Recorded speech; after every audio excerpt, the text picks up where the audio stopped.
right, so hello everybody. Hello and welcome. This is our first spooky themed episode of the season. Sorry that it's halfway into the spooky season.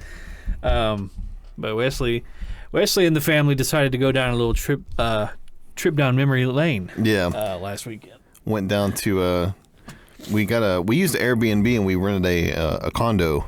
Yeah. Right in Jacksonville. On the beach. Yeah, it was nice.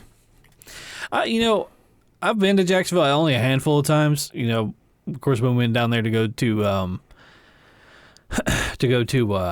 Rockville, and then we came down there to see you when you got back from deployment, and then I think maybe one other time.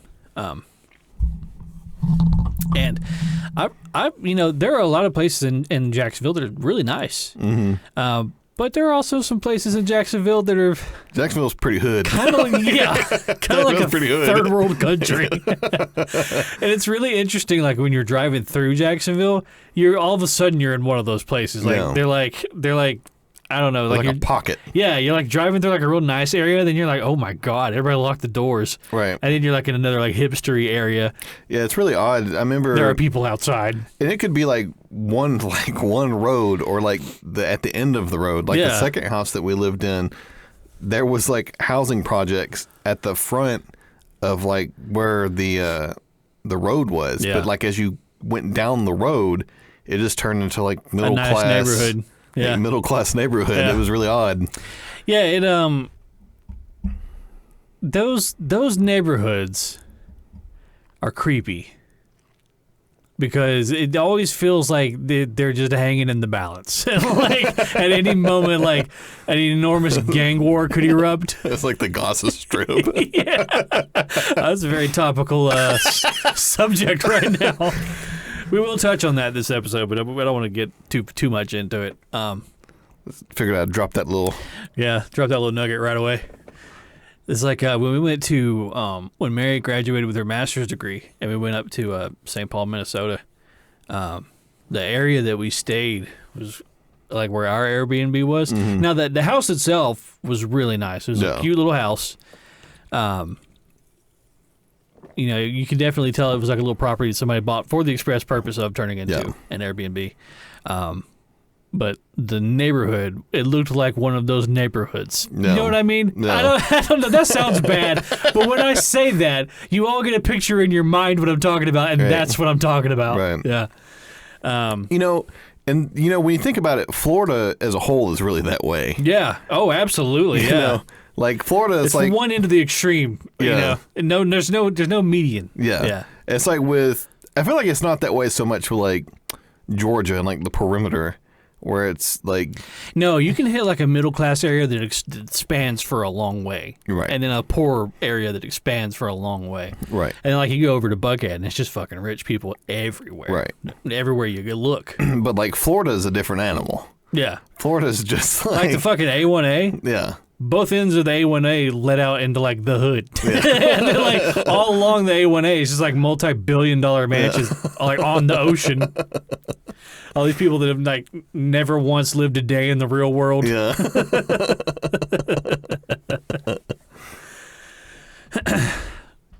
Did y'all go by and see the first house? Yes. It's the one that was behind the strip club? Yeah, it was a shithole when we lived there. I mean, we did our best to try to like fix it up. And I was telling Mom, I remember that house actually being kind of like a cute little house. Like, for you and Allison and Buddy, it was like a good house. I mean, we put some work into it to like make it like more presentable, I guess you could say. Like, I felt like when we lived there, it was like, well, this is like respectable people live there. Yeah, it's obviously like it's not a great house. It's like, but we're trying. Yeah. You know what I mean? Yeah. Like, it's a fucking shithole now. Oh, it's like they have shit painted. Now? Yeah, they have painted it robin's egg blue. Ew. And like built a fucking deck off the back of it. Yeah. It's just like this open air deck, and then like there's just like the bushes have grown up and over the fence. Yeah. And like they didn't take good care of it. They didn't take care of it, and like they put up like a shitty fucking wood fence. Yeah. Like this fucking press board. Yeah, well, like behind it is now like a press board fence. A press board fence. Yeah, and like this, like there's like a fucking what was it? It was like an FJ Cruiser sitting there with like the window busted out. Oh, nice, real nice. Just completes the look. Because we pulled up, and Autumn goes, "Ew." Were you telling her like you're gonna go see mommy and daddy's first house or whatever? Yeah. Even the second house, like they haven't really taken great care of it either. But I remember the backyard at your second house was super nice. Like it had a real cool like kind of just like gardeny type of vibe. Yeah, well, we had that massive like lime tree that was in the middle of it. Yeah. And I remember the limes on that tree were like the size of like grapefruit. Yeah, they were massive. Yeah, and I remember we took those limes and made a key lime pie out of it, and it was really good. So was the smaller house? Was that the first? Was that you and Allison's first like house? No, the first house was in Wisconsin. Oh, Wisconsin was first. Yeah, okay. Wisconsin was the first like house that we lived in because before that we had lived in the apartment complex across from the Walmart in town, like for just a couple months. Yeah. And then before, I went off to basic training. Then we moved into Wisconsin, and I was driving down back and forth for military training. Yeah. That seems like such a long time ago. And the thing about Wisconsin was like I remember what a fucking nightmare of a trip that was. Like when we moved you up there, because we had like a convoy. It was like I think 4 vehicles, including the big Penske rental truck that me and Dad rode in. And that truck sucked so bad. that bench seat. It was just a bench seat, and the front support was broken, so it kind of leaned forward a little bit. Ugh. So we were having to hold ourselves up the entire time. And like I remember we like at one point went 4 hours in the wrong direction. Yeah. We were like we went too far west or something. So then we had to like turn around and go another 4 hours to get back on track. Ugh. It was bad. I think we were in that truck for a total of like 18 or 19 hours. Yuck. And, it wasn't like when we got where we were going, it was it. We had to move all your shit in the house. Yeah. Oh, that was so bad. I just remember I felt bad for y'all when y'all showed up. I was like, oh. I just remember trying to bring that mattress up that wall because you had where the stairs that went like to the upstairs. The wall was like drop ceiling, but on the wall. Yeah. And it was like these long tendrils that like stuck out from the wall, and it would like sandpaper your arm as you went by, and they were just grabbing onto the mattress. That was such an odd setup there. It was weird. And and I remember the wall like going up the stairs, and I also remember how fucking creepy your basement was. Yeah, and the bathroom too, like. Where the shower was at, it leaned up against where the ceiling was. Yeah. So like they cut off part of where where the tub was. So you had to like lean down to like wash your hair. You had to be hunched over to like wash yourself. I was just and like comparatively, like we looked at a bunch of houses when we went up there, and I just remember being like, these are all fucking shitholes. Yeah. Like I was an E3, like I couldn't fucking afford anything. Yeah. And then I remember like I found that one. Specifically, I found that one, and that was after Allison had come home because she came up for like a weekend, and we went house hunting. Like that was what we were doing because we were trying to find somewhere to live. Mm-hmm.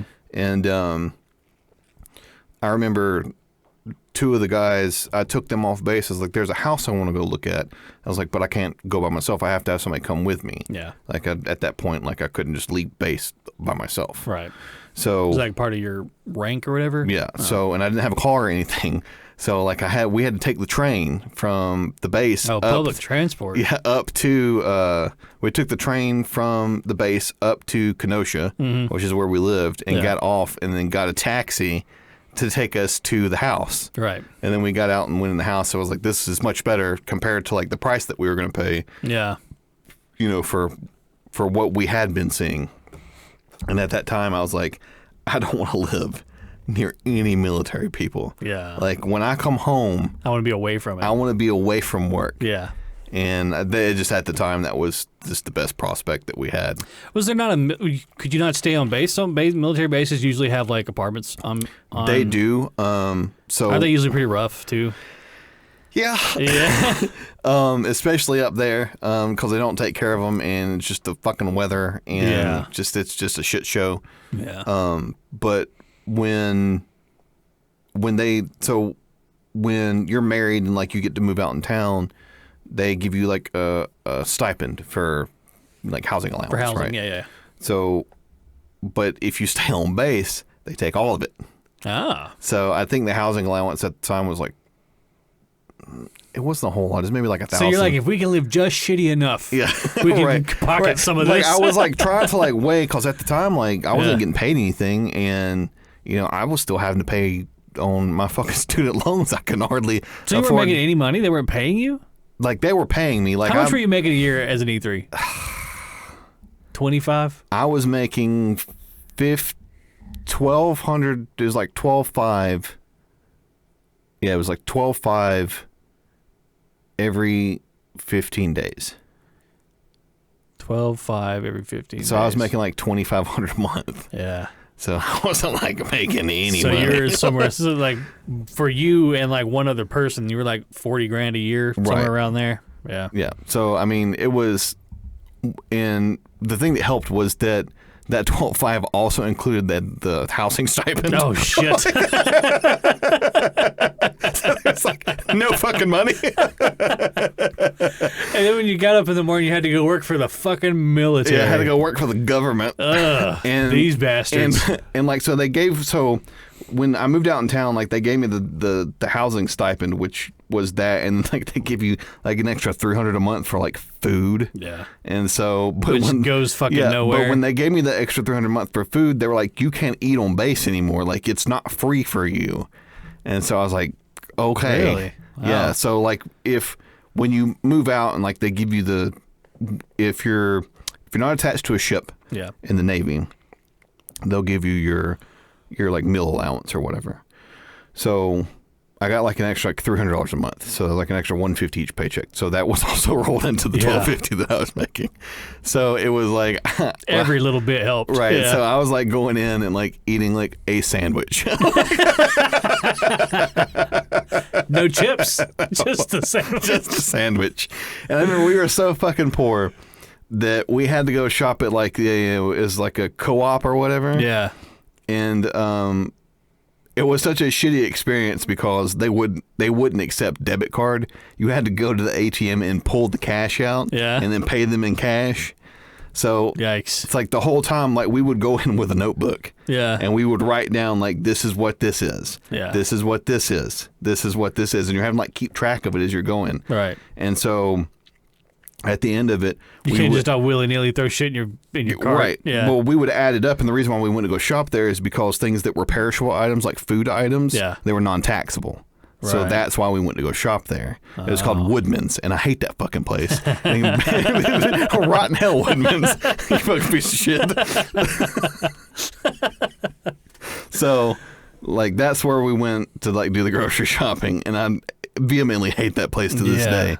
But like, so we were doing all that, and then you would like go to the base, and like I couldn't eat on base.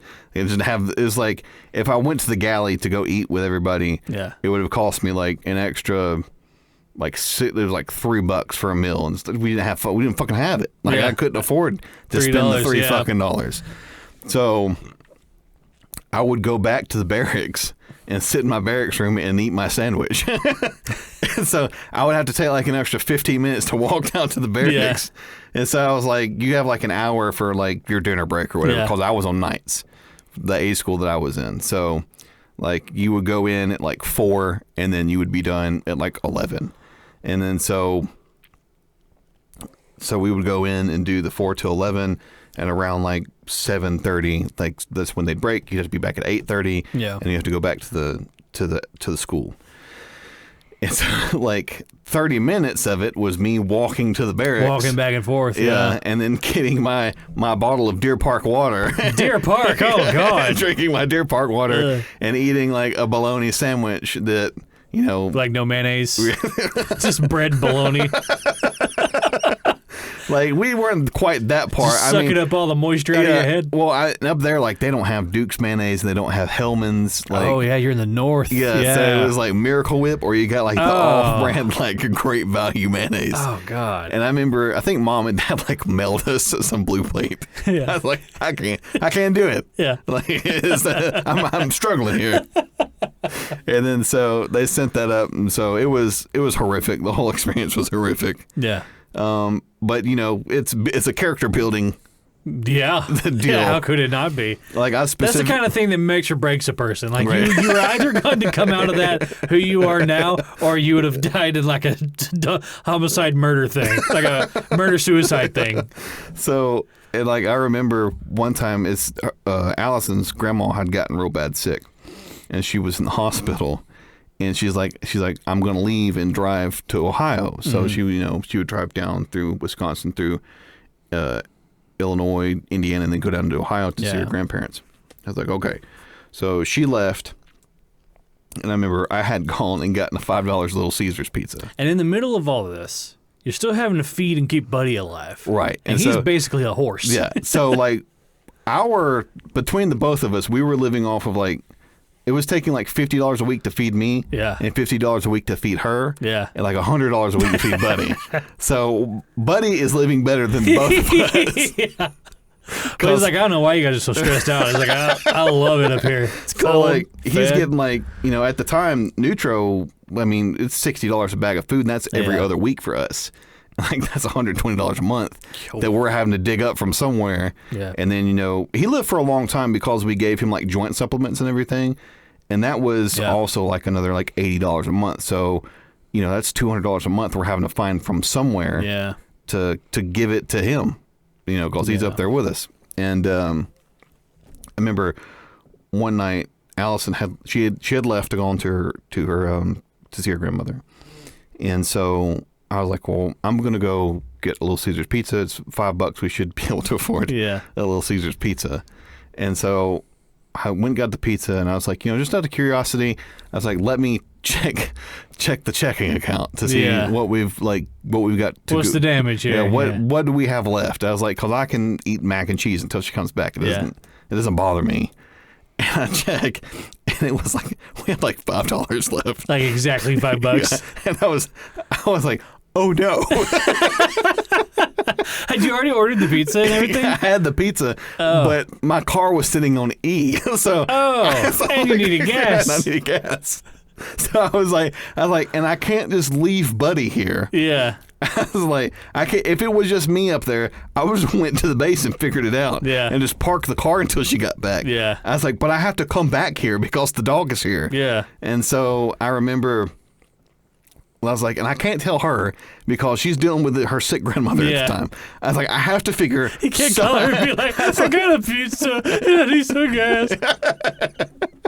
So I was like, I had a panic attack. I remember like laying in the bed and like hyperventilating. I was like, oh God, what am I gonna do? It's only funny because it's so relatable.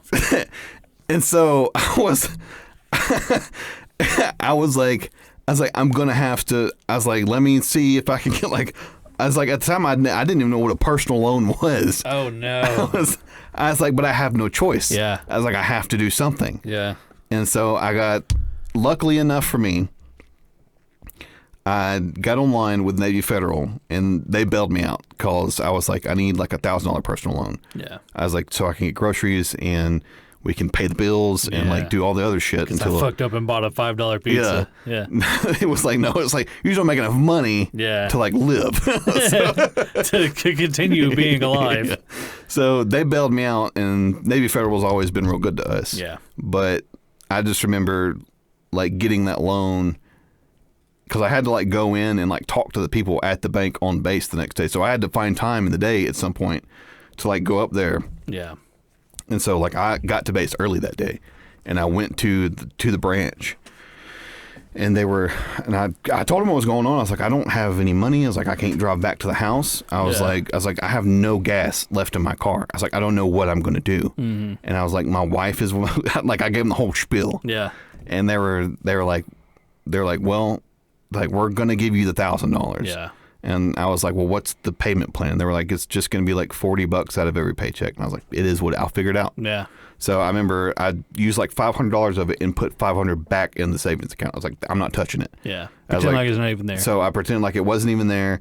And then at that point, I was using, for a long time, I used that money out of the savings account to pay the weekly installments. Yeah. So they'd take the 40 out and I'd put the 40 in from the savings account to kind of balance out the damage that had happened. Yeah. But it's just like little things like that, like as you're growing into being an adult, like you kind of figure out like these. And it's scary. I mean, you're on your own. Yeah. I mean, especially like we were nowhere near family. Yeah. Like, nowhere near family. Yeah. Like our family was like 1,000 miles away. Yeah. So they couldn't come over real quick. Yeah. Well, I mean, that, you and Allison went through that, like one of the hardest things that like, a couple can go through, Right off the rip. Yeah, straight away. Like dove right into that shit.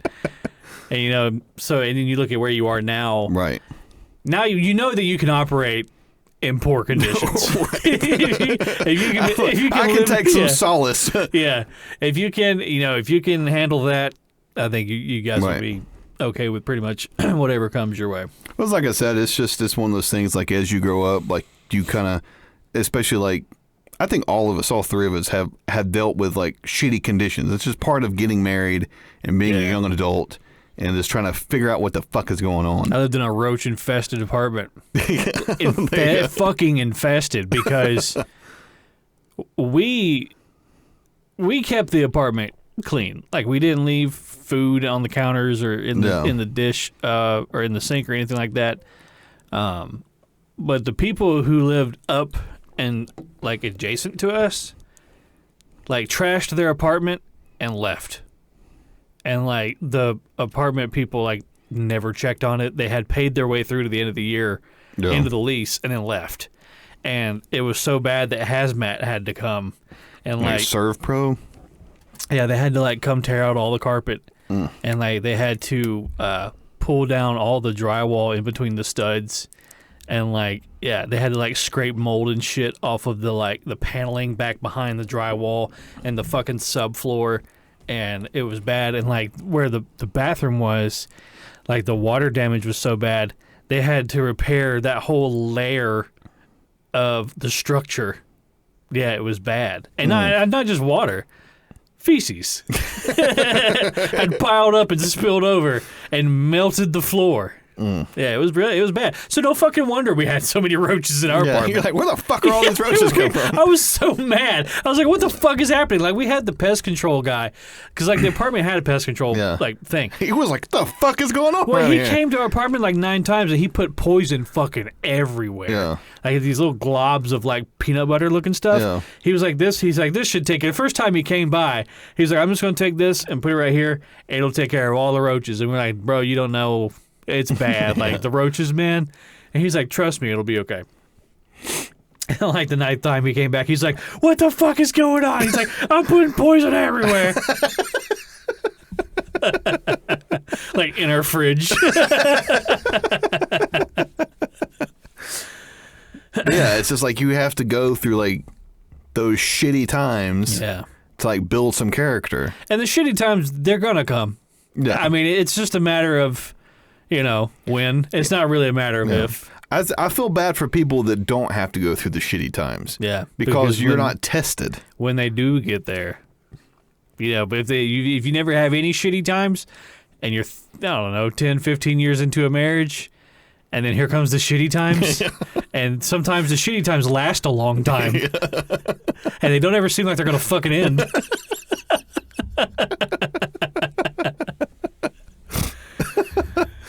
But while we're talking about bugs, Wesley and I were supposed to record yesterday morning was the plan. And then I asked him, I was like, hey, can we push off? Because I think I have an ant infestation down here in our recording room. So I worked from home Wednesday and Thursday of this week. And Wednesday I was down here, just in the room over where my work computer is. And, you know, it was totally fine. I didn't notice any bugs or anything like that. And Thursday, when I came down here to work, I was like, I'm seeing these dead ants. There are dead ants just fucking everywhere. Every time I turn around, there's like 20 more dead ants. Like, it was like, I was like, where the fuck are they coming from? And so, like, I'm like looking at, are they falling out of the ceiling? Yeah. Like, what is happening? They're on the rug behind me. They're on my desk. Like, I never see them like arrive. They're just there all of a sudden. And so finally, I turned around and I stopped working for like 30 minutes, and I just watched the floor, and I started noticing those little carpenter ants were bringing dead ants. They were holding them in their jaws and bringing them into that room and dumping them off. No. And I was like, what the fuck is this? So I'm starting to squish like every ant I see, and I'm Googling like, why are dead ants appearing in my house? Yeah. Like, why are there ants dumping dead bodies in my house? And they're like, well, that means that you either have a colony nearby or in your house, like living in your wall. And I was You're like, oh no. Yeah, and they're like, you know, ants are apparently very cleanly. And like they keep themselves clean, and they keep their little like nests clean. Like they don't fuck with like detritus or like waste or anything. No. So if they have an ant that dies in the colony, they'll carry it out of the colony and dump it off somewhere. No. And sometimes they'll like dig a layer in their nest specifically for the dead bodies. They'll just dump them down in there. Yeah. Huh. So they decided that this dude's house was the perfect place to dump all their dead ant bodies. No. And so like throughout the course of the day Thursday, like I was vacuuming up. Like every 10 minutes I was vacuuming up dead ants. And then finally I saw a couple of them like going in and out of this door. And I was like, oh, the recording room. I was like, I bet there's a bunch in there. And I opened up the door, and it was just, I mean, they're crawling all over the floor. They're up and down the fucking walls. Those blankets that were along the wall, they're all up and down the fucking blanket. Really? Yeah. I mean, yeah, by the way, I pulled down some of the soundproofing to try and figure this problem out. So if it sounds weird in here, that's why. But yeah, I mean, it was so fucking many. I mean, when I opened the door the first time to look in here, I guess it was 600 dead ants. It was insanity. Yeah. I've never seen anything like it in my life. And the fact that they're all up and down the wall, it looked like somebody walked in here with a bucket of dead ants and like they just like tossed them in there. Imagine from like an ant's perspective, like a fucking Saw movie. Yeah. A fucking grave with the fireflies in here. And so I vacuumed and I sucked them up, and I can see there's a couple over there right now. Not as many as there were. I mean, it was unbelievable. So yeah, I put out a ton of ant traps, and hopefully that'll get rid of them. But I remember a while back, right there next to where my work computer is, there's that window and that windowsill. I had seen some dead ants, the winged ants. Yeah. And those are called swarmers. And they, I'm pretty sure, serve like a scout purpose. So they look for a place to set up a colony. Yeah. And there, every now and then there'd be a new dead one on that windowsill. And I thought they were termites. Yeah.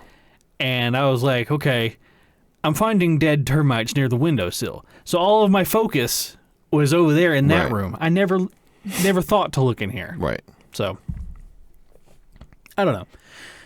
I had to deal with some creepy crawlies.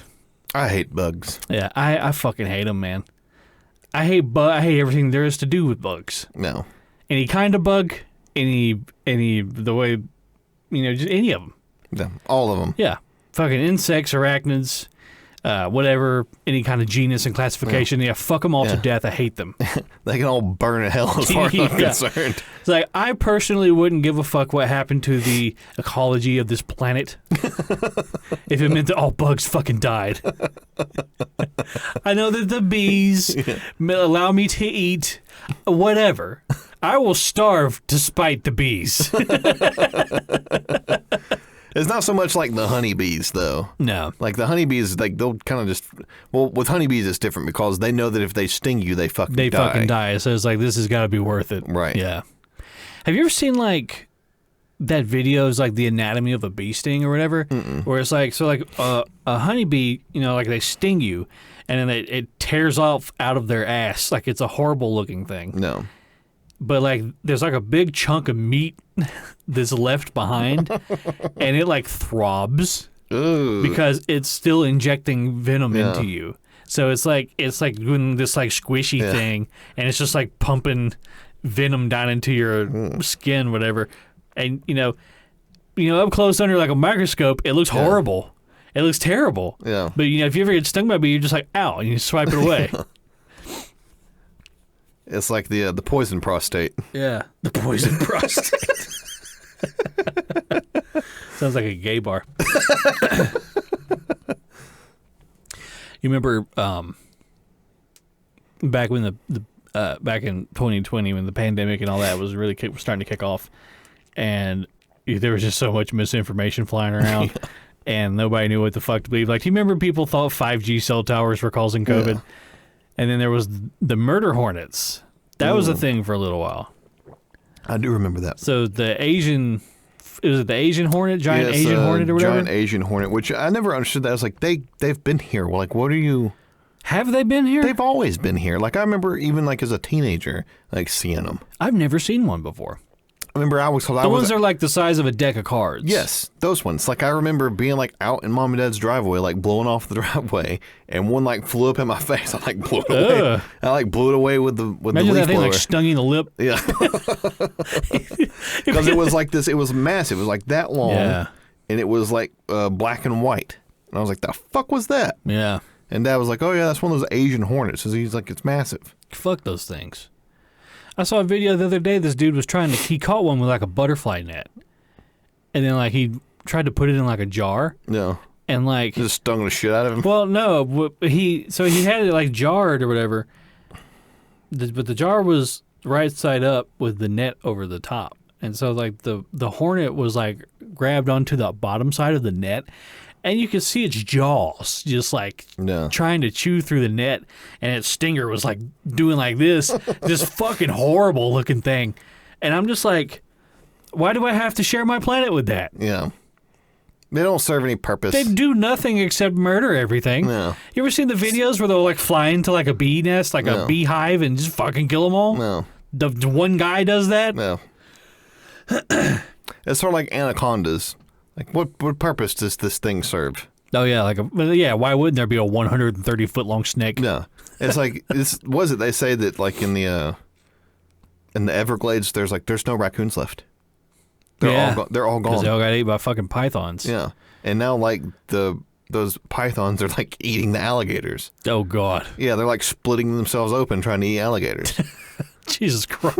The alligator's like, what the fuck are you doing, bro? Because you have some yee fuck motherfucker down there that's down there buying fucking pythons. Trying to raise them. Yeah, I will sell these. Yeah. They're going to be real popular. In a fucking trailer that's got fucking stilts on it. Yeah. Because he's living out in the middle of a fucking swamp. Out of the bog.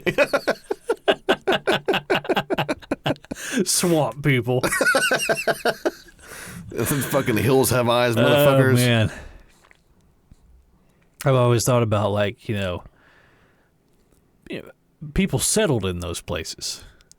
Like, right when when it was wilderness. That's what I was when we were driving down to Jacksonville. Because if you remember, like, going down to Jacksonville, like, once you get into Florida and you make that left, like, coming off 75 going past Valdosta. Yeah. And you make the left going, like, past Lake City, like, going towards Jacksonville. Right. That's all fucking swamp. Yeah. Like, all of it. Yeah. Just squishy, squishy, shitty swamp. Yeah. Like, you can't build in it. You can't do anything with it. Yeah. I remember because I said, could you imagine being on a fucking boat for 6 months and you get off and you've got scurvy and your hair is falling out and you're wearing this stupid fucking wool suit. Wool. Yeah. With this stupid fucking hat with a buckle on the front of it. Yeah. And you're like, tally ho! You like, hop off the boat and sink to your hips. And you like squish them onto the beach. Then you get all this sand in your fucking shoes. Yeah. There's dinosaurs here. Yeah. We still have dinosaurs over here. Then you're like, oh, well, the beach isn't that bad. Like, experienced worse. Yeah. And then like you're like, let's go a little further in. Yeah, 2 miles inland. Yeah. And then like you start going in, and like a mile and a half in, you're like, well, this eventually ends, right? No. Like it eventually, like, it gets better. It's like, the fuck it does. No, it's just swamp forever. Awful. There's all and the shit that lives in a swamp, dude. No. Like, it's all awful. Yeah, it's just fucking hornets. There's nothing cute living in a swamp. It's like hornets and Gators. gators. Gar. And alligator gar. Yeah. And damn water moccasins. And Yeah, just the most poisonous shit that's ever lived. Yeah. You just bite at the top of your head, blows off. Or a fucking raccoon with rabies that jumps out of the tree and scratches your fucking face up. The one cute thing. Yeah. It's also dangerous. It's the meanest fucking thing in there.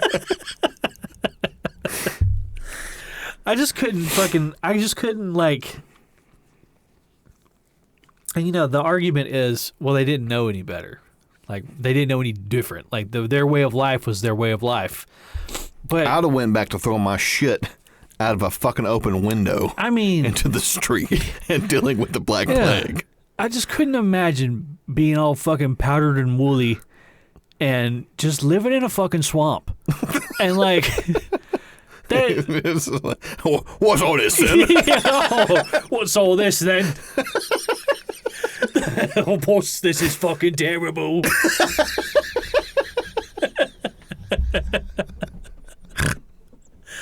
We sailed for 8 months. Yeah, it's just fucking awful. You see fucking Jebediah get pulled under the fucking swamp. By something. You never figure out what it was. He just...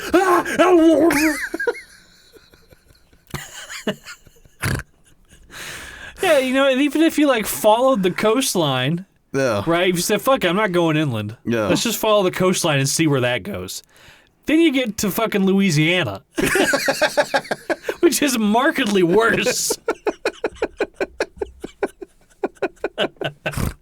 There's fucking French people over here that have, like, it mutated. Yeah. The Louisiana swamp did something very weird to the French people that settled there. It really is interesting because, like, nowhere else in the world has, like, the environment done that to such an established culture. No. Right? Just so, like, took it and... I mean, like, so the French came over in, like, what was it, the 1400s or something like that? Yeah, all wee and everything. Yeah, mademoiselle. And they came over and they've got hundreds, thousands of years of culture and civilization that they brought with them. And the moment that they got to fucking Louisiana, they turned into Cajun people.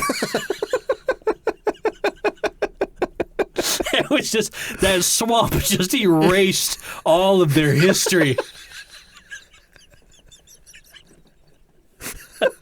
You could probably make like a horror movie. Yeah. Where it's just like as soon as they get off the boat, they're like, something's going on. Yeah. It's like people are like, what is this place? This is terrible. Jean-Pierre. He's got like overalls. Like a wife beater. He's got like a big tip. Oh, yo, come up in my swampy. It's like, dude, you left a week before us. What happened?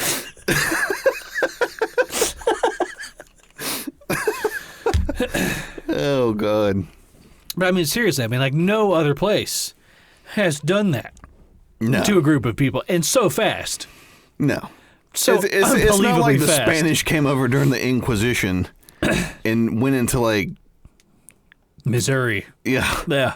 Or like went into Mexico, and then like there's still remnants of like Spanish heritage in Mexico. Yeah. Whereas like New Orleans it's not. The majority of Mexicans are from Spanish descent because the Spanish came over and they fucking wiped out the Mayans. Yeah.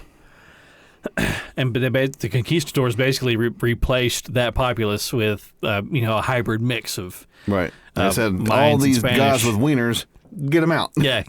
All the wieners to the right, all the pussies to the left. Yep. Yeah, they didn't get mutated by the fucking environment over there. No. What was that movie? I can't remember the name of it, but it was like it's one of those like college kids go on the vacation and get fucked up movies. But they go to like a Mayan temple, and like there's like weeds that eat them. I haven't seen that. What is that called? That was like a big genre for a while, wasn't it? Oh yeah, like the kids go to the forest and yeah, that was a big thing. I mean, that's what Cabin in the Woods and Tucker and Dale spoof on those. What was the Evil Dead? Was that the big one? Kind of like the magnum opus of that genre. Yeah, it was called Green Inferno. I remember it now. Yeah, it was called Green Inferno. But yeah, there was a bunch of those. I mean, yeah, there was. Was it The Descent was one? It was like college kids going spelunking or something, and then they like got attacked by mole men. Like, was that The cave. Descent, or what was the one where they go down into the catacombs in Paris? As Above, So Below. Yeah, that one was. Yeah, that one's fucked up. Yeah, you wouldn't catch me fucking. No. I would never go to the fucking catacombs in Paris. No. Matter of fact, last year one of our like super creepy Friday posts was a guy who was down there, and he started panicking. Yeah, yeah, it's like, what's down there? Oh, fucking dead people. And I had made the comment like he was so far into the catacombs that there was no graffiti on the walls. Right. Like even like the little hellions who go down there were like, I'm not going that deep. Not going that deep. No. Yeah, So The Descent would have been the one where they go spelunking in that cave. Yeah. And that's a horrific idea to do as well. Yeah. I think that, when it comes to those type of movies, the ones that are really the more spooky ones to me are like, like I know that there's no vegetation that's going to eat me alive if I go to like a Mayan temple or whatever.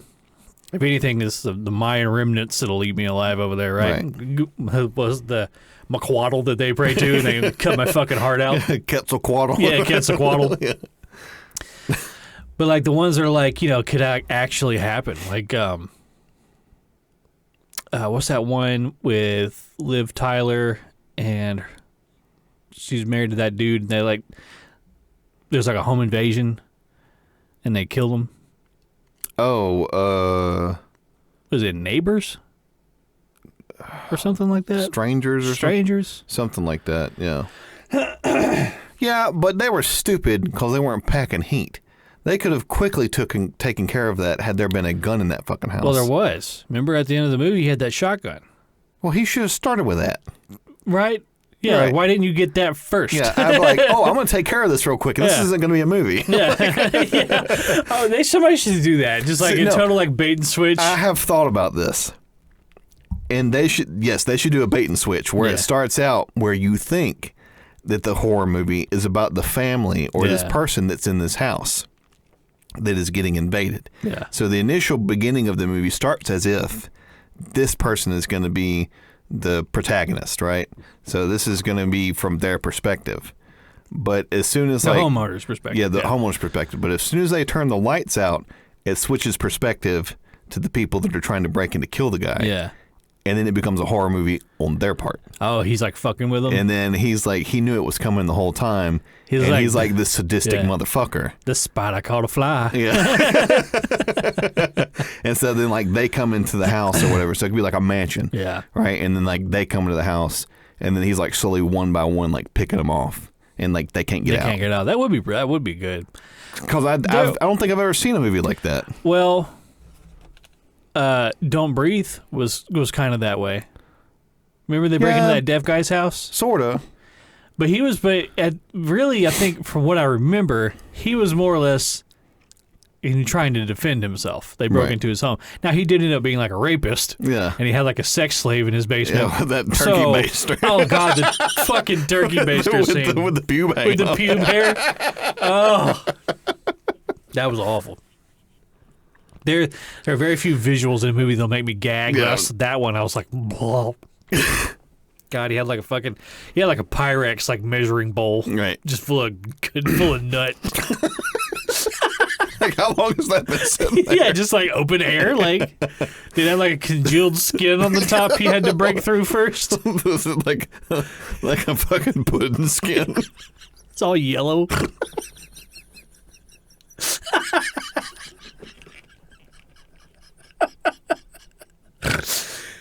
Oh God. But no, like I remember with that movie, like even like they kind of knew that he was fucked up in the head. Yeah. Like I think even then, like it's been a long time. Like since you kind of got the perspective, like this guy might be fucking dangerous. Right. Yeah. Like I'm thinking more from the perspective of like he's like he looks more like American Psycho. Yeah. But because in the American Psycho movie, had you not seen that character or not been viewing it from the perspective of that character, like if you just saw like an outside shot of the character, yeah, like you wouldn't assume that the guy is a fucking psychopath. He's just a businessman. Right, yeah. Right? He's very unassuming. So I think like if you did it from that perspective, where it's like it's this very unassuming person. Yeah. And then like he's a fucking lunatic. Yeah. And like he's got all these dead bodies he's in like his house. Skinning people alive. It's fucking Hellraiser inside of his house. There was one that was kind of like that with Shia LaBeouf.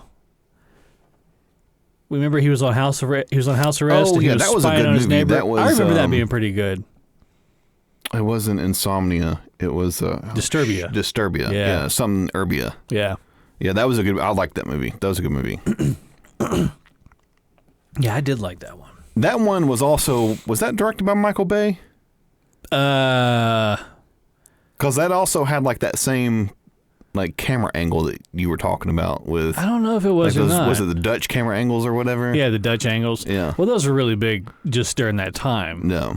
You know, when all those movies were coming out. I can't stand Dutch angles. No. I can't. That's why I can't watch the first Thor movie. No. Like anybody listening, go and watch the first Thor movie. Every shot is a fucking Dutch angle. All of them are. It's the stupidest fucking stylistic decision I've ever seen. It was worse. It was a worse stylistic decision than the fucking first Hulk movie, where they were trying to play it out like comic book panels. Yeah. That did not translate at all. No. I saw, speaking of movies, I saw where they're now thinking about pulling, I don't know if they're thinking about pulling it, but they have they're questioning the marketing behind the new Captain Marvel movie. There's a new Captain Marvel movie? Yeah, so, right. I had no idea. Yeah, so I think it's called The Marvels. Oh. So, but why would you call it The Marvels? Like, wouldn't you call it, like, isn't it Captain Marvel? Captain Marvel is, was it Carol Sanders? Carol Danvers? Carol Danvers? Colonel Sanders? Colonel Sanders. Carol Danvers, that's right. Too yeah. drunk to taste this chicken. Yeah. So, I mean, why wouldn't you call it Captain Marvel and The Marvels? Captain Marvel and the Funky Bunch. Yeah. Yeah. Instead of just be like, The Marvels. Okay, yeah, I remember seeing the trailer for this a real long time ago. It was, right. And it still hasn't released yet. Yeah, it was her, and then there was like two other girls, right? Yeah. Yeah.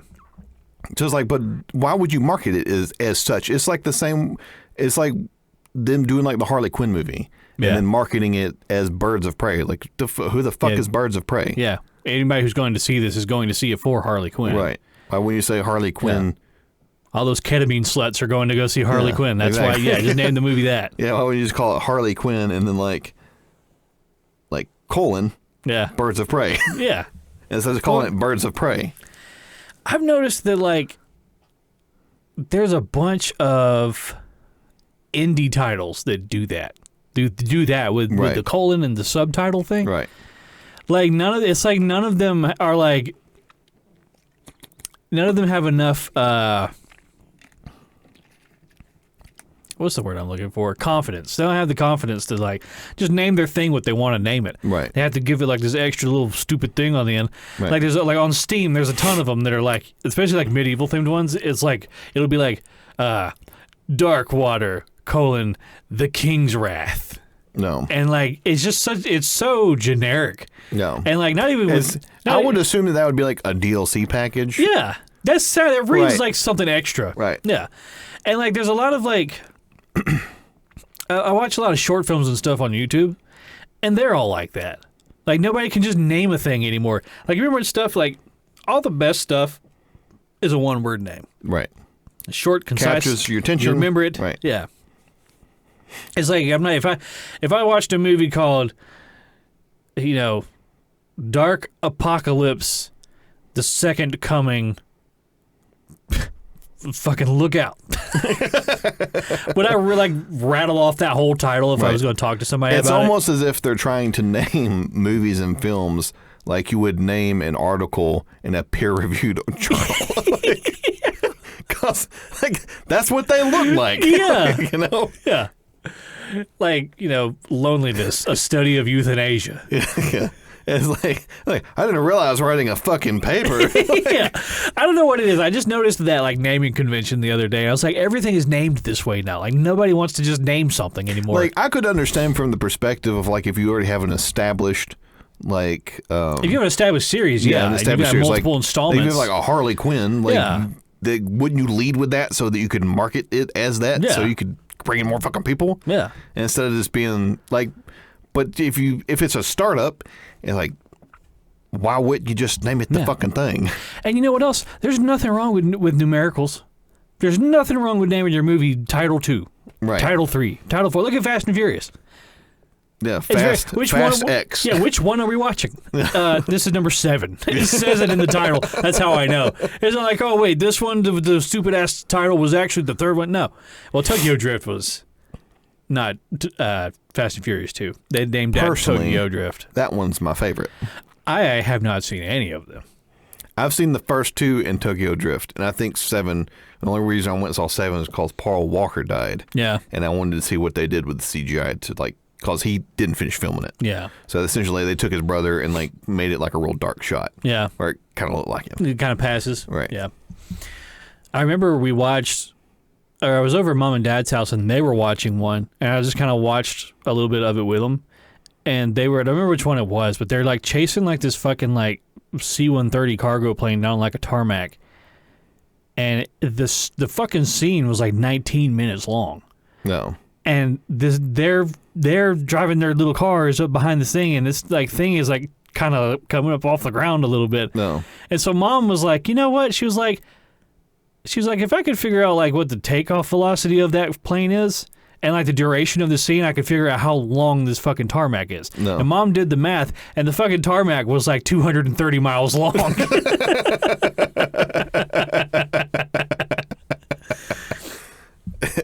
And I remember seeing the trailer for one where The Rock he's driving on ice, and then a submarine shoots a torpedo at him, and he leans out of the car and he pushes the torpedo away. And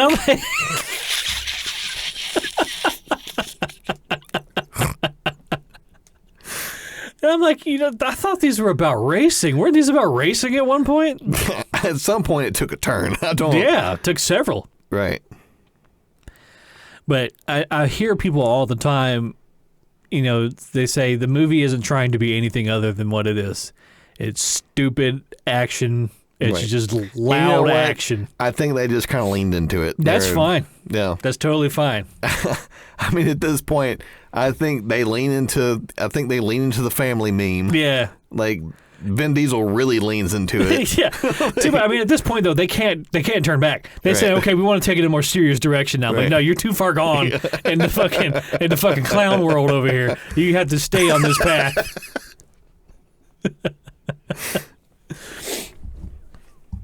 Oh, well, before we run out of too much time, we have a Super Cringe Thursday post that we need to talk about. We actually posted it last week. We didn't post one this week, which is fine because we missed the episode. So there you go.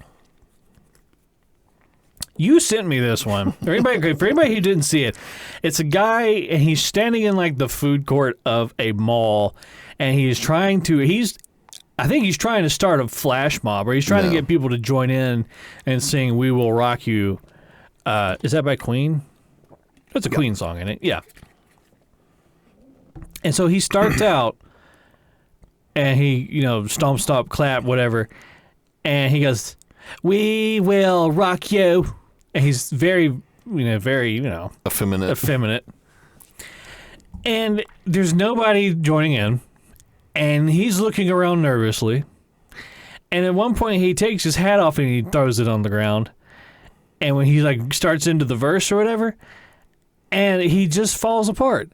Like, he didn't have enough confidence to continue on with this horrible thing that he was doing to everybody. It's just like someone go up to him. They're like, pick your head up and go away. Somebody gets right in his ear. Boo. Stephen had made the comment that like he just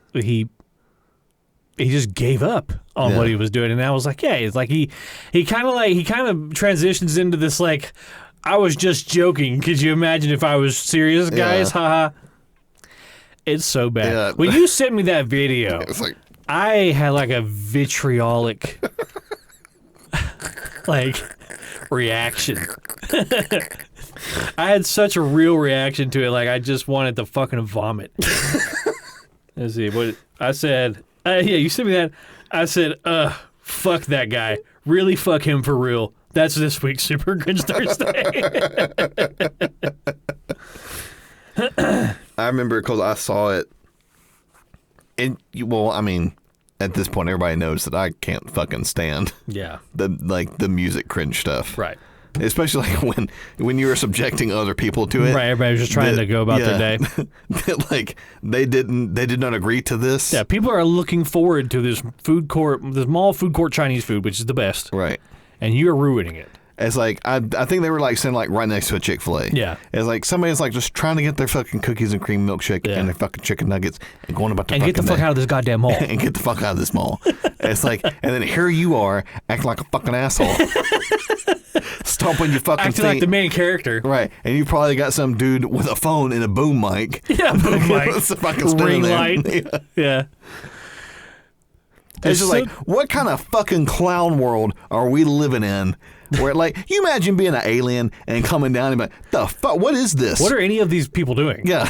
They're like, I understand that these people are trying to get sustenance from this distributor. The fuck is that one doing? Yeah. I think, is it a mating call? What is this? If you go back and if you could stomach it, go back and watch that video again, because something very interesting happens. Right at the end, with about 5 seconds left, a mall goth I did see this. Walks past him and gives him a judging side glance. Now, here's the thing. If you catch a judging side glance from a mall goth, you really have got to question what it is that you're doing. She had a fucking green hair and a veil and the fishnet stockings and the black lipstick. No. And she looked at that guy and was like, ugh. Yeah.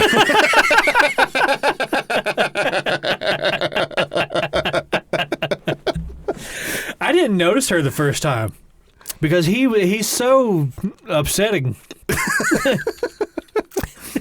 He's so upsetting that I didn't notice her the first time. Like I watched it again after we posted, and I was like, "Oh yeah, there's a goth chick that walks by, and she's not feeling it." No, that whole Instagram page is a fucking gold mine. It is. Of like, there's another one that I don't know if we'll end up posting it or not, but it's a girl sitting at IHOP, and you see like the person put the plate down. And she's got her fork and her knife, and she's like doing like this. And it's like a song fucking going on. And I hate this already. Yeah, but the camera's like pointed at her, and then like back behind her, there's this girl sitting in the booth going, giving a stank face. Yeah. And I was like, ugh. I get it. I get it. I hate everything You're about doing this in public? Yeah. Ugh. Just eat your fucking pancakes like a normal person, please. Get the fucking pancakes. Yeah. And shut your fucking pie hole. Do you not understand you are actively contributing to the downfall of society? Well, it's just like you have infantilized yourself. I think I used that word correctly. I think you did, yeah. Yeah, where it's like you're acting like a fucking 4-year-old. Yeah. It's like you're 27. Like somebody ought to come over and stick a pacifier in your mouth. Yeah. Yeah. It's like, do you need a nappy nap after this? A juice box you need and a want blankie? A fucking juice box and a blankie afterwards? Oh, God. You know, I can stomach the cringe stuff that happens in like someone's bedroom or like in their house. We're still going to post it and talk about it because you posted it on the internet first. But it's the people who do shit in public. They're like, not only am I cringing at this, but I don't like you. Right. Right. No, I don't like you for doing that. I actively dislike you. Oh man, it's. And like you said, if you're getting judged by a fucking 17-year-old goth girl. Yeah, by a mall goth. Yeah. Yeah. And Gary, what do you mean by a mall goth? Well, there's different layers of goth. There are goth kids who just dress up goth at school because there are other goth kids there to do it with. Right. A mall goth is somebody who goes into a very concentrated crowd in public and still chooses to dress like a goth person by themselves. They have leaned so far into that identity that they think that's who they really are. Yeah. It's so fascinating to me that there are no 40-year-old goth people. None. It's all like... There's no 30-year-old goth people. Yeah. It's all like 14 to 20, not even 20-year-olds. It's like 14 to 19-year-olds. Yeah. Like that's like where the concentration of goth people are. Yeah. You know, but it is, at the same time, though, it is kind of reassuring to know that they're still out there. Yep. They're still doing their thing, you know? I mean, like, I feel like emo kids aren't a thing anymore. And, like, scene kids, you know, they always had to differentiate themselves. Like, emo kids and scene kids, like, oh, we're totally different. No, I listen to My Chemical Romance differently than they do. Yeah. It's like, I listen to My Chemical Romance. It's like, well, I listen to A Day to Remember, so fuck you. And it's what I listen to it ironically. Yeah. Like, you all suck. You're all fucking losers. Hipster with a fucking handlebar mustache and suspenders. Yeah, Carhartt beanie. $12 latte. Listen to some song where people go, hey! Why were there so many of those? Dude, in 2011, in 2012, like, there was every fucking pop song had the clap hey thing. There's so many of them. God, and they were in every trailer and every fucking commercial. It was awful. God, you like awakened like a hatred in me. I remember like when that I was like, the fuck was that? Yeah. And then like I noticed it, I was like, they're all doing it. It's in everything. Yeah. I was like, this is a fucking psyop? Psyop. Government psyop. Everybody's like walking around, hey. Yeah, it was bad. Yeah, God, that was like a pandemic for a while. It was always like a guy like on a fucking guitar. It was like an acoustic guitar. Yeah. And he wasn't a great singer. No. He was just like singing some song about fucking take your pick. You know, I miss when like hippie bands were like for real hippie bands, like like Rusted Root. Like, you remember Rusted Root? Yeah. Like that song, "Send Me on My Way." Yeah. Where you can't understand what he's saying. Right. Let's be honest with ourselves. Nobody can understand what the guy's saying. But it's such an iconic song. And you look at the music video, and it's just all these fucking hippies in sweaters, like, on top of a rock. And you're like, they're just doing what hippies do. Right. They're having a great time. They're not bothering anybody. Commercialized hippie bullshit. This, like, processed hippie nonsense. Like, this pink sludge hippie nonsense. I hate this. Well, it's sort of like, if you, like, go back and listen to, like, I would say that, like, CCR is pretty hippie. Yeah. Like, especially the song where he's, what's the name of that song? Shit. Where he talks about, damn it. He talks about a magic spoon. You know what song I'm talking about? Yeah. What is the name of that fucking song? Oh, man. He's like all the animals playing in the band. It's like, it's very obvious. I can hear it, yeah. It's very obvious that he's talking about drug use. Yes, yeah, absolutely. God, what is that song called? He says, when I get off the road and I come home, I sit on my back porch and I trip balls. Yeah. That's essentially what the song is about. This is a fucking hippie dude. Yeah. Like living out in the woods somewhere. Yeah, doing what hippies do. Yeah. It's like, at least like I can appreciate that. Yeah. That seems very organic. Yeah, like Volkswagen hippies. Yeah. Not Toyota Corolla hippies. Right. That's a whole different thing. Not fucking Prius hippies. Yeah. Like Chevy Tahoe hippie. Yeah. like these very fucking very in tune with politics. Yeah. A hippie should be woefully misinformed. Yeah, and lives on a fucking commune and not in a condo. Yeah. And have like a moral stance like against the internet. Right. Right? And like only ever do drugs. Right. That's all they and make shit music. Right. But these hippies that have like, they're like industry plants. Got no respect for you. You can't put together a festival. Like that was like the hippie music deal was like a very like early 70s, late 60s identity where like you had like Buffalo Springfield and like CCR. Yeah. And I'm sure there's others. And it kind of did make its way into pop music a little bit. Right. Well, I mean, you also had like one of the major ones was Jimi Hendrix. Yeah. Jimi Hendrix was just a fucking massive hippie. Yeah. Yeah, that was just a guy that got way high and played the guitar like a madman. It's like, what's the story is that he would put acid on the inside of the fucking... Of his sweatband? Of his sweatband. As he would sweat, it would like go into his pores. He would get higher and higher. You have to wonder, like, from his perspective, like, what was he experiencing? He must have been on a different fucking plane of existence. He was like riding a rainbow. If it went for like, like video evidence, you would think that everybody there was just like staring at the sky, mouth agape, just like, and it's just noise coming from the stage, and they've got like the dope fiend hands, you know what I'm talking about, like this thing going on.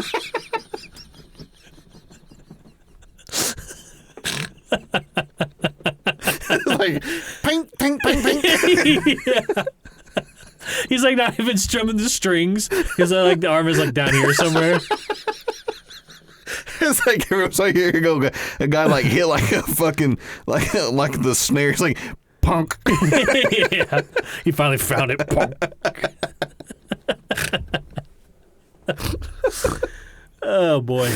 Oh, this is like a guy moaning into a fucking mic. Yeah, he's just like right on top of it. Oh.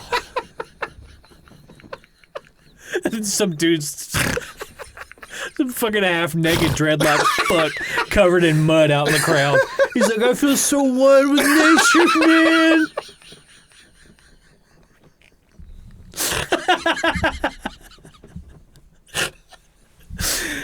Oh God. At least I can respect like the fucking like there's some buy-in there. Yeah. Like with people that acted like that, like they were really about it. You know how I can tell that everyone back then was on drugs all the time? Because everybody was fucking drenched in sweat constantly. All the time. Like everybody that was on stage, those people were the sweatiest motherfuckers. Who's the guy that did I Feel Good? That was fucking Rick James. Rick James. Have you ever seen that motherfucker on stage? And he's just like pouring sweat. Yeah, where he comes up on the when they're like in the shot, and his fucking face is just he's literally melting. Oh God, his face is melting. It's such a funny gif. It is. When people post that, I'll lose it. It's so funny because like if you see like performances now of like pop stars, we got these fucking HD cameras that are like in 8K quality and like however many frames per second, and they're right up on top of these performances like Taylor Swift, and she's fucking bone dry. She's not sweating. They're just taking the synthetic version of whatever the fucking drug is now. Maybe. I mean, I think they took like all the bad shit out of the drug, and there's like, man, we just gave you the good shit. Yeah, just boiled down to what it is. And it's so amazing to me how like the hippie movement kind of started with like, oh, we're gonna smoke weed and like do acid, and like some of the guys over there are gonna do some heroin. Yeah, it's like, and they're just like, yeah, they got the hands. You ever see that video of the guy? He's like the gas station attendant, and he's having like a dope nap, and there's like people like behind the counter like trying to like the guy's like trying to buy something, And he's literally like the video starts and he's going like this. He's like he's asleep. And the guy bangs on like the glass and he's like, "Hey man," and the guy goes.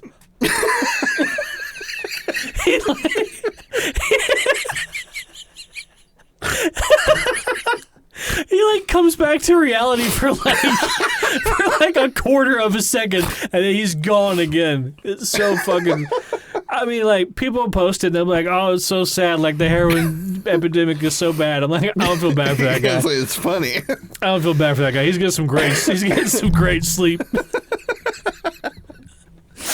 But like, it's so funny how.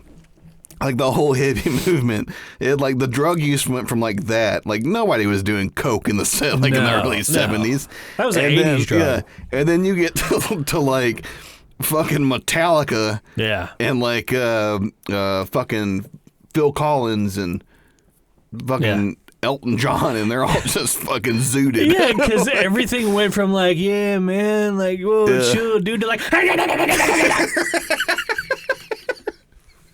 Everything just went off the fucking rails. like we talked about. It was an overcorrection is what it was. Like the only thing I can assume is that when we talked about the Metallica Saint Anger song, is like that's just a combination of Oxycontin and cocaine. Oh, that fucking song. It's so It's awful. funny because when I left, when we talked about it, Did you listen to it? Yeah. It's worse than you remembered, right? It is. It's so bad. Did you hear the part where he like added his own backing vocals? Yeah. And they're off beat, like they're out of time? You fish it out. You fish it out. Pong, pong, pong, pong. Dong, dong, dong, dong.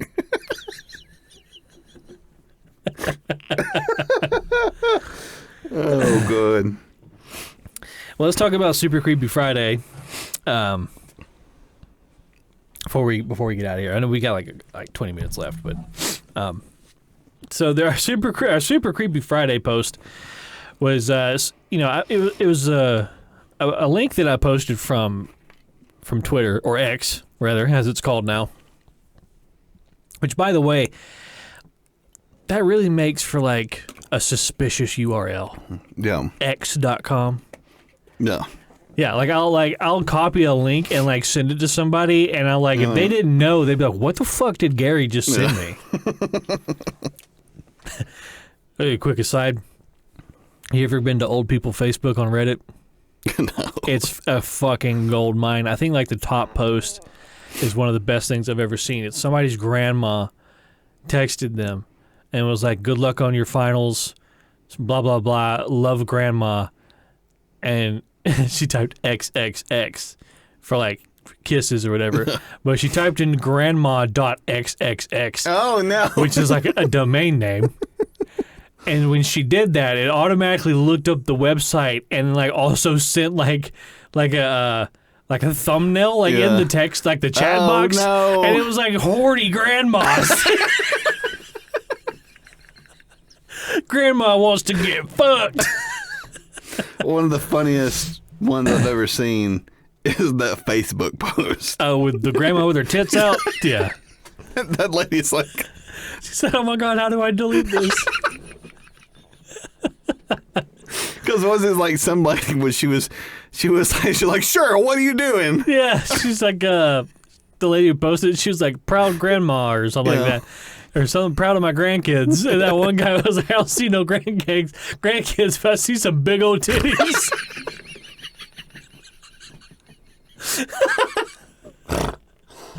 Oh, God. That was so funny. It was. That one's a classic. But anyway, onto our Super Creepy Friday post. So this post is a Chinese live streamer. And he's doing what they call urban exploration. Mm-hmm. You ever seen where people will do that? Like they'll go and they'll explore like abandoned buildings and stuff like that. Like, okay, fuck that. First of all, Yeah, no.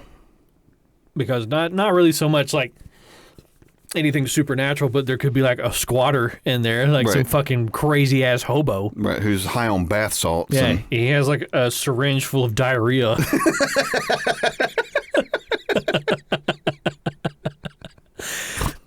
So it's this Chinese live streamer, and he's like, I really got you, didn't it? The visual on that really got to me.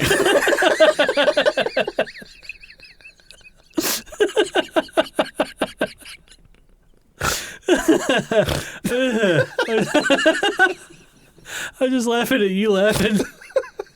Oh, God. Anyway.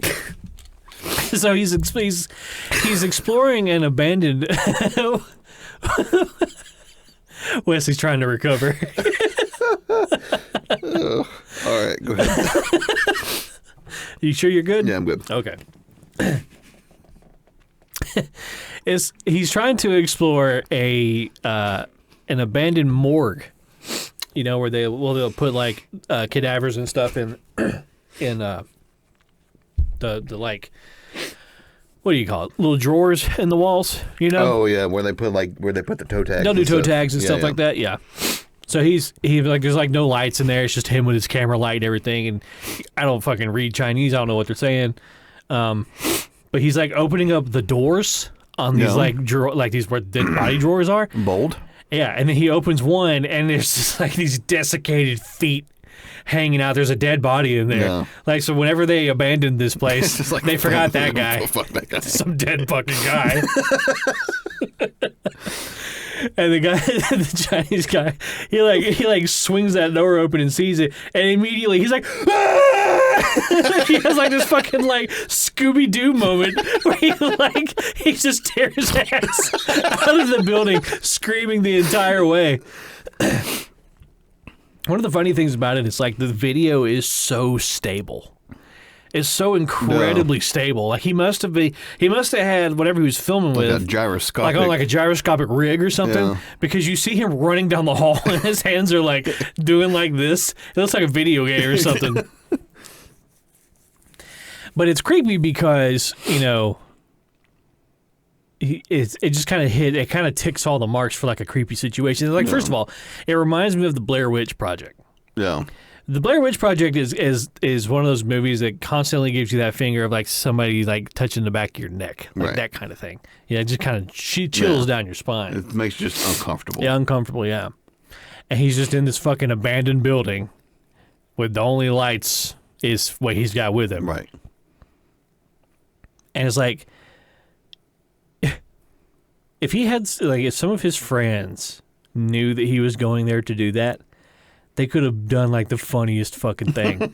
Is like waited for him to go in that room and then like all file out into the hallway in like gowns or whatever. Yeah.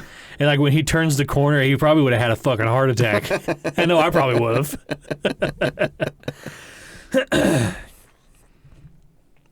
But yeah, you won't catch me doing any urban exploration. No. Yeah, I've seen a couple of videos where people will do that. Like, they'll go down into, like, the sewer systems and stuff and, like, go around. Yeah, sewers and catacombs and shit like that? No. Nope. No, thank you. Or, like, these, especially, like, in, like, Detroit, they'll go in, like, the old abandoned, like, manufacturing facilities and everything. Yeah. I just have no interest in Number one, participating in that. It's like a tetanus nightmare. Right. Like one wrong turn, and you're going to, like, fall through some rusted-out floor into, like, a spike pit. Yeah. Yeah. And no one will ever find you. Nope. I don't like the ones where people will go into like abandoned mine shafts. Because those are unstable. Right. But they'll go in there and like kick the walls and like just like fucking tempting fate for no. Why are you doing that? What, you think that thing won't collapse on you? It will. Yeah, it wants to. Yeah, it desires it. Yeah. The mind desires human flesh. Yeah, it yearns for the rubble. Did you see? There was a video somebody posted a while back of a guy who was spelunking, cave diving, and he got to a point in the cave where he's crawling on his belly underneath like this like his head. So like he has his head turned sideways like this because there's not enough room for his head to be like this. So he's crawling through like this thing like this, and there's like 2 inches of water.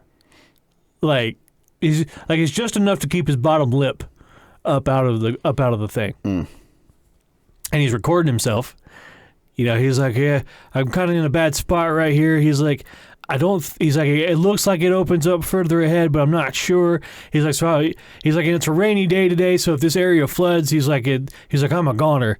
And so he has to like kind of shimmy around to like crawl back out the way he came. And he was like 150 feet or some shit in there. I don't like that at all. I don't like the thought of getting stuck in a fucking mountain. It's like, what am I going to just see the fucking Balrog down there? It was like, I dug too deep into greedily. Yeah. Like, the mines of Moria. They have a cave troll. Yeah, I mean, I think Internet Historian did a video a while back about a guy. Cave diving was a huge thing in Kentucky. Yeah, well, there's a lot. I mean, you've got like Mammoth Caves. And, well, we've been in Mammoth Cave. Yeah. That's a different thing. That's a very touristy, very large, wide open spaces. But back, it was like in the 18-somethings, right? Like a long time ago. No. People would go and they'd go into these caves and they would like, everybody in like the Southeast took it very seriously. Like caving was like the thing that people did. No. And there was a guy he had like a cave on his own property or something, and he was going to like try and map it out. So like he could like sell tickets to go in there or whatever.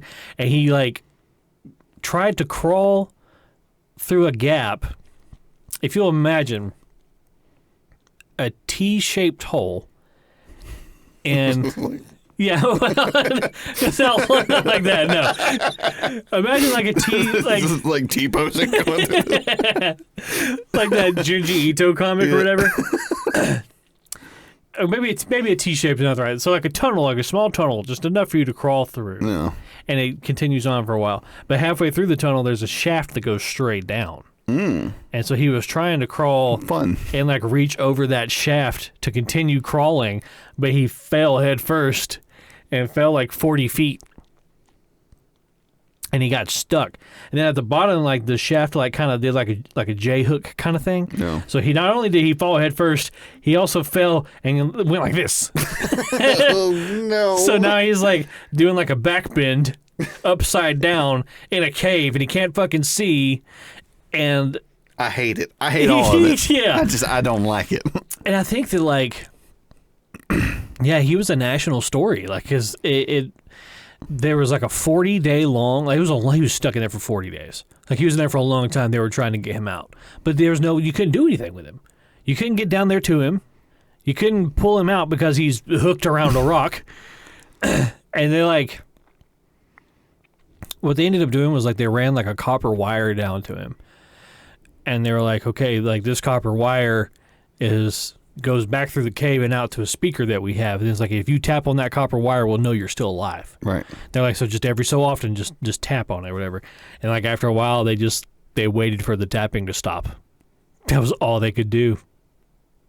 And they were like, when they made the decision to just wait for the tapping to stop, the tapping went on for like another 28 hours. Oh, no.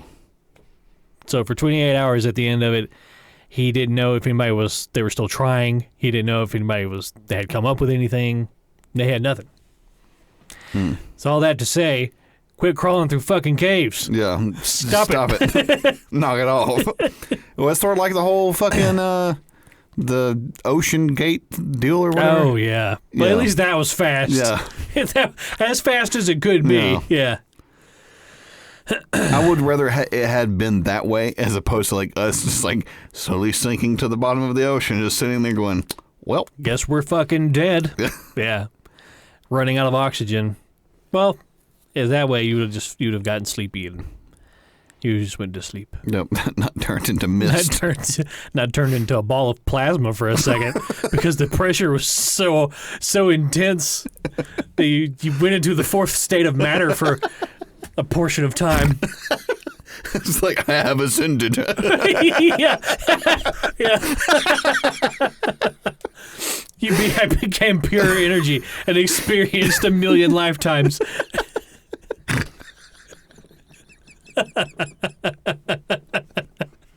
best $250,000 I ever spent. This is like that movie Transcendence with fucking Johnny Depp. Yeah. Like, I have ascended this mortal plane. Wasn't there another one that was Scarlett Johansson was kind of the same thing? But then she had like a bunch of drugs in her pussy. What was that? Lucy.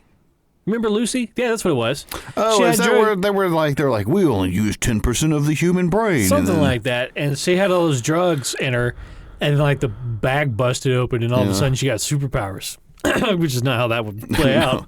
It was like, you imagine like trying to get that much drugs into your like wiener, like with like a funnel, like a fucking, like a burrito. You're like walking around. There's like just pills and shit falling out of your pants. Like, we're like, the fuck is going on? It's like trying to pee him out. It's just like.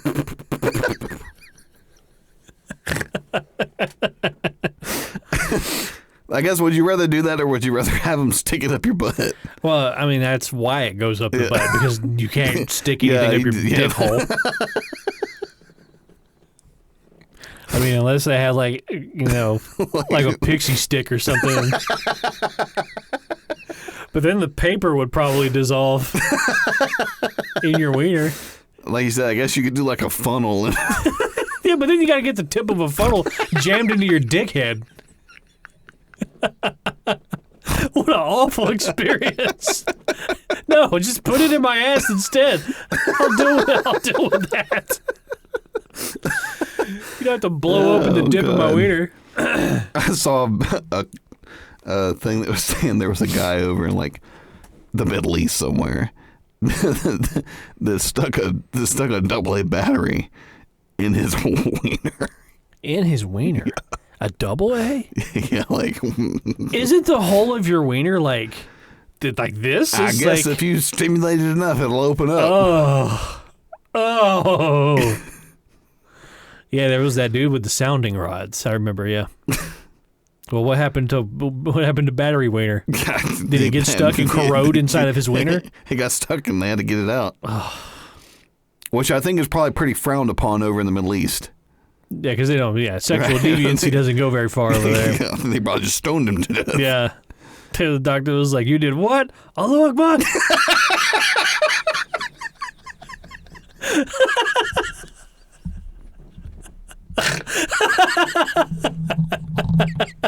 Lopped his head off with his scimitar. He's like, "I'll be right back with the cure," and he like comes back. He just rushes into the room. He kicks open the door. Allahu Akbar.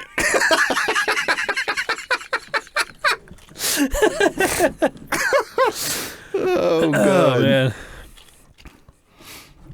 Well, before we cut out of here, on the previous episode, we had a short little conversation about the auto worker union. Oh yes. And Steven, one of our listeners, shout out to Steven. He actually, so like I said, he works for we talked briefly about the steel industry. Yes. In Gary, Indiana. So I'm going to try and just kind of skim through what he sent me here. He said, hey man, listen to my podcast on the way out the door. Y'all touched on the UAW requesting triple their pay, which isn't correct. Okay. It's a 40% raise, which sounds high, but it's more so a strategy to get profits back to the line workers, considering the big three CEOs saw bonus and salary increases of 48% over the last 3 years. Now, so that's an interesting thing, because the 48% increase of a CEO's salary is a lot. Is probably several hundred thousands of dollars. I would imagine, well, because CEOs usually do a weird thing where a lot of their money is tied up in bonuses and like stock options. Like as far as their like compensation, right. it's like yeah. Right, so they're probably making, but still probably $1 or $2 million in salary, maybe. Yeah, that's insane. Well, I mean, a 48% increase in that versus a 40% increase of like a line worker. I mean, that would still be, if they're making $2 million, that would still be almost $1 million in salary increase. Yeah. He said a lot of the other unions are also eyeballing them with some disdain, because if this blows up in their face, then our next contract bargaining will be super weak. right? So if it fails, Right. like, so once they kind of stick their necks out there, it kind of puts them in that situation. Right. He said, and unfortunately, as a union guy, this is very much why unions have been cut down and lost the power they used to have. He said, also, I work for U.S. Steel in Gary, Indiana. We are one of, if not the last fully integrated mills in America. He said, we're a dinosaur at 117 years old. Wow. And we stretch 7 miles across the lakefront. So his facility, I've seen pictures. The facility where he works, it's just a sprawling compound, complex, whatever you want to call it. It's one of the most insane feats of human engineering that you've ever seen. Just the fact that we built something like that. Right. He said in the 70s we employed almost 30,000 people, and today that number is around 4,000, not 4 people. Oh, 4 people. God damn. For a 7 mile long thing. So I'm so fucking busy. He said, I don't think the mill is the sole source of Gary's downfall, though. Speaking to a lot of the old timers and guys that live out here, a lot of the downfall of Gary came with white flight due to drug and gang violence moving down from Chicago, which has been around for decades. So it's a combination of several things. Yeah, there's actually, not to interrupt, but there's actually a very interesting YouTube documentary that I watched on Gary, Indiana, where this guy went to Gary, Indiana, and was going around and looking at it's just pretty fucking desolate. Yeah.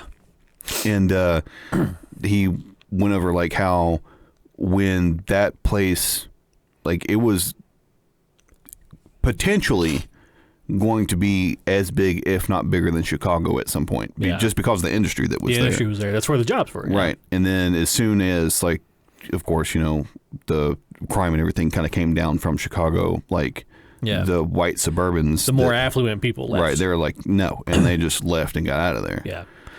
Because they had that option. Right, exactly. And people who don't have that option to leave, they're stuck there with it. Right. And usually, more often than not, if they don't become a victim of it, they become part of it. Right. And I think there were some pretty interesting statistics in that documentary, and I'll see if I can't find it, because it was just one of those deals where I was just up at night and I was trying to scrolling through shit. Rabbit holing. Yeah. And I happened to find that, and the dude did a really good job of investigative journalism. It's just some guy That's always the best stuff. Yeah. So he if I can find it, I'll post it to the Facebook page, because it was really interesting. But if I'm not mistaken, I also think that Michael Jackson is from Gary, Indiana. Really? I think so, if I'm not mistaken. I didn't know that. That's interesting. I think. If not, Stephen, correct me on that. Well, I mean, it's interesting. He mentioned it was several thousand people, dropped down to only a handful. Right. You think about that, each one of those people is probably the head of a family, right? The main breadwinner of a family. That's a huge portion of the local economy, right? Oh yeah, that's a lot of money, coming in and out of businesses and restaurants and the city. And I mean, look at what it did when the auto industry moved out of Flint, Michigan, or out of Detroit, Both of them. I mean, both of those were major car manufacturing cities. They immediately fell. They immediately just fell apart. Yeah. Because, I mean, there just wasn't that's what they were based on, was just that manufacturing, and it just left. So it's like putting all your eggs in one basket. Right. Pittsburgh's the same way. Pittsburgh was a massive steel. That's right. That's why their football team is called the Steelers. Right. Yeah. It was a big steel place. Once all that industry left, it just kind of fell apart. What's interesting, before we go, have you ever listened to Chris Williams and Modern Wisdom? He's like an English guy, and he does a podcast where he talks to different people and everything. Yeah. And he had on somebody this is sort of kind of in the same vein, where they were talking about how young men are struggling in areas such as education. Yeah. And so there's a lot of different factors and everything. A lot of it has to do with your prefrontal cortex doesn't develop as quickly as a girl's would. So I think one statistic, why boys struggle to pay attention. Yeah, they struggle to pay attention. They struggle with inhibition and forcing themselves to do things. Yeah. I think one of the interesting statistics that were brought up was that the inhibition, or it was your ability to make yourself do something is on par when you are 24 years old as to a 10-year-old girl. Really? Yeah, they brought up a bunch of like really interesting, and I'll see if I can link that as well. Yeah. But another thing that a lot of that is that like guys, I know like for myself, for example, like I do better like with a project, as opposed to like just studying and taking a test and writing a paper definitely. And like all that shit, right? Yeah. It's just kind of the way that you're wired. Yeah, that's right? how I am too. Yeah. And so I'm horrible. I can't study. I cannot study. And so like a lot of like the service industry stuff and like knowledge-based industry stuff is actually more geared towards like women. Like they operate better in that space than guys do. Like guys operate most of the time, on average, operate better in like an industry setting where like they're doing like steel mill, like operating steel mill stuff and like doing like mechanic work and working with their hands and doing that kind of stuff. And he just did the podcast that he did, and I don't remember who it was with. The guy like wrote a book or something, and that's one of the reasons why he was talking to him. But it was just interesting. They started bringing up all the statistics and everything, and how that I think they said early education. I think it was early education, which would have been like K through 5. Only 2% nationwide of the teachers are male. So 98% of the teachers in early education are female. And they were saying that there's actually a pretty large correlation between the success of young boys in the classroom when it's like a guy that's teaching, as opposed to like when it is a woman that's teaching. They focus more? I don't know if it's that they focus more or it's that, and that was the thing. They just respond better to it. They were like, we don't really understand what the correlation is there, but my guess is that it has to be that as a man, like you are more understanding of probably what the young boy is going through, right? Yeah, as opposed to like what like if it was like a woman teaching the class, and right? Because I see it with like the boys that are like Autumn's age. It's like they're doing the same shit I did when I was a kid, which is running around causing fucking havoc, being insane, and being insane. Yeah, that's being a little boy. That's how it goes. But now they drug them up. Yeah, because they can't sit still for 8 hours. Exactly. Whereas like little boys, it's like they were saying, a lot of little boys demonstrate like antisocial behavior in the classroom setting. Yeah. Where they're like destructive, they can't sit still, but it's like once you get them like out on the playground, it's like it's not that way anymore. Right. It's like they work in groups and they like they kind of collaborate together. Yeah, exactly. Which it's just the setting is different. Yeah. Which I thought was really fascinating. I was like, of course that makes sense. But like when you see it, you don't really think of it that way. It's like that picture of all those dudes on the beach who were just digging a hole. Yeah. Like more dudes kept wandering up and being like, is this the hole? And like, just like, they helped me dig this hole. And then like they all got together and dug a hole. These guys had never spoken to one another. They just had a thing that they did. Right. Yeah. It is interesting. I mean, it just kind of speaks to the fact that, men and women are not interchangeable. And there are, immutable differences. Yeah, there's definitely in our sex biology. Differences. Yeah. That. It was like, well, on average, it's like women experience more empathy than men. Yeah. It's like I'm not good with empathy, which would make sense considering the biological purpose. Yeah. Is to raise and bear children. And right. It's like for a man that unfortunately, a man is not needed to raise a child specifically. Yeah, well, like if you think about it from like it's important that in our current sociological sphere. So what I'm saying is that from a evolutionary standpoint, a man is not as important as a woman is from just like an evolutionary standpoint. Right, the woman is actually of more value because she can bear the children than a man is. So like a man can father many children, whereas like a woman can really only mother one child at a time. Yeah. Depending upon like they have to gestate and like give birth and everything. Right. But like when you look at like guys or whatever, they don't necessarily have that same instinct to like be not on average, right? So like on average, like the empathy and like the caregiver and all that stuff, like for girls and for women, that's actually on average. Like they're able to deal with that easier. It's like why you don't see a whole lot of guys that are nurses. Yeah. Right? It's very rare. It's like with doctors, it's a little bit different, I think, because doctors, like they're actively solving problems. Yeah. Right? Whereas like with the nurse is actually doing the caregiving. Right. Like a doctor does not do the caregiving. No. I did. Every time you deal with a doctor, they come in like, here's why you suck. Right. Nurse, take care of it. Right. Like, I figured it out. You work on it. Yeah. Right. But yeah, I mean, there's immutable like sex differences between men and women. And it's like I said, if you're talking about the median of like what it is whatever the difference might be, it's like, of course, there are outliers on both sides. But for the mass majority of people, it is either one or the other. Right. Yeah, I mean,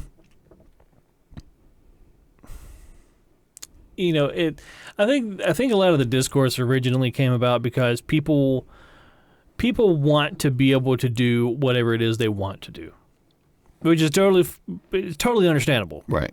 I mean, fuck it, as a libertarian, I don't give a shit. Totally do whatever you gotta do, whatever you want. But there are certain rules of nature and the universe that you aren't going to win that fight. No. Unfortunately, you cannot overcome your own biology. You can't. You can't. I'm sorry. Yeah. There's no amount of fanfic. It's just gonna fix it. Yeah. You can live your life however you want to live your life, but you know, at the end of the day, the fact remains that you are what your biology has deemed you to be. Right. And you'll never get away from it. Right. Ever. And I think that it's more important that you accept that truth than it is to rail against it, because all you ever going to have is you're going to have this problem that you can never overcome. Right. And you have to just let go of it. Well, and there's also like acceptance that comes with that. And I think, and another interesting point that they brought up was that the acceptance of your own biological limitations also decreases, you know, across a span or like a cohort. Like it decreases the amount of like mental illness, is like from like depression and anxiety. It's like, because you're like, well, I mean, it is what it is. I have to accept that, you know, as a man. Because if you go your whole life feeling that there's something on a foundational level wrong with you that you can't change, that you constantly rail against, that's just a struggle that you're always going to fight and you're always going to lose. Yeah. Well, I mean, it's like, even if you looked at it from like the perspective of, like, I can only talk about it from perspective of a guy because I am a guy. Yeah. It's like growing up, I mean, you are unfortunately disposable. It's like you can be meat in the grinder for wartime tactics. That's why, I mean, the young men get drafted and they go and fight in war. Yeah. It's like where it's like they're under no circumstance would you ever, you know, get rid of, like, you would say, no, we're not going to do that anymore. We're just going to draft women. We're just going to send all the women. Right. Because unfortunately, the way that it is that as you're growing up as a young man, it's like your value has not yet been realized. Yeah. It's like it takes time in order for you to accomplish like what your ultimate value might be, which is usually happens in your late 30s, early 40s. Some kind of contribution that you make to your family or your community. Or whereas, like, from a historical perspective, like, young women are of more value than are young men. Right. And that's just the way that it's always fucking been. And unfortunately, until we can utilize CRISPR to fucking alter your DNA. Yeah. It's like, that's not, you know, it's not going to change anytime soon. Yeah. Well, on that note, I think we'll end the podcast. Yeah, that's all, folks. Sorry, we got really tangented off there at the end. But yes, as always, thank you everybody for listening. I hope that you've enjoyed. If you're new to the podcast, hello and welcome. This is what the podcast is. We ramble for an hour and a half and then we leave. And you might not see us for 2 weeks. But yes, if you are new to the podcast, hello and welcome. Hope you've been enjoying it. If you want to stay in contact with us and kind of see what we're up to, make sure you follow us on the Facebook page. That's also where we post all of our videos that we find for Super Cringe Thursday and for the month of October, the Super Creepy Friday picks as well. If we were wrong about anything, or if you have anything you'd like us to discuss, you can reach us there, or you can email us at thickboypodcast@gmail.com. I think that's everything. Do you have anything you'd like to close with? Nope. As always, just thank you so much for the continued support. If you do enjoy the podcast, make sure that you leave a like, a rating, or a review on your preferred podcast platform. If we're not on your preferred podcast platform, we will make an attempt to try to get there. Yep. That way you can listen there. As always, we appreciate you taking time out of your week to listen to us and let us be a part of your week at whatever point you decide that might be.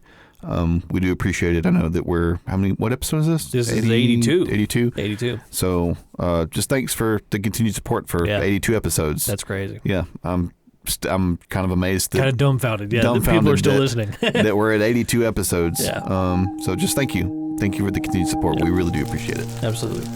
Well, that's the podcast, everybody. Thank you and goodbye.